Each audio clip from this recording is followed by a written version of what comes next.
আসসালামু আলাইকুম সবাইকে। নবম শিক্ষক নিবন্ধন নতুন সার্কুলার দেওয়ার কতদিন পর প্রিলিমিনারি পরীক্ষা অনুষ্ঠিত হবে? ভিউয়ার্স, অনেকে এই বিষয়টি আমাদের কাছে জানতে চেয়েছেন। আজকের এই ভিডিওতে আমরা বিষয়টি বিস্তারিতভাবে তুলে ধরবো। সবাইকে মোস্ট ওয়েলকাম আমাদের চ্যানেল এক্সাম রুলস এ। যদি ভিউয়ার্স আপনারা নতুন হয়ে থাকেন, প্লিজ চ্যানেলটিকে সাবস্ক্রাইব করে বেল বাটনটি অন রাখবেন যাতে সকল আপডেট নোটিফিকেশন সবার আগে পেয়ে যান।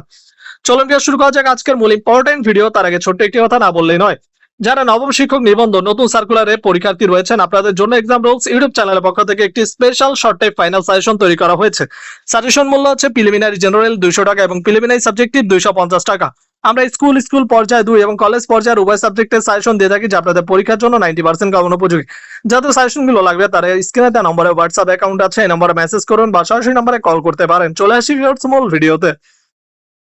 নবম শিক্ষক নিবন্ধন নতুন সার্কুলার দেওয়ার কতদিন পর প্রিলিমিনারি পরীক্ষা অনুষ্ঠিত হবে?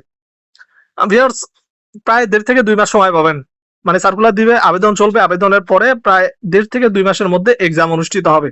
তো এটা 100% কনফার্ম নিউজ আপনাদের জানিয়ে রাখলাম। যারা পরীক্ষা দিয়ে আছেন প্রিপারেশন নিন। যাদের শর্টকাট ফাইনাল সাজেশন লাগবে অবশ্যই যোগাযোগ করুন স্ক্রিন দেওয়া নম্বরে।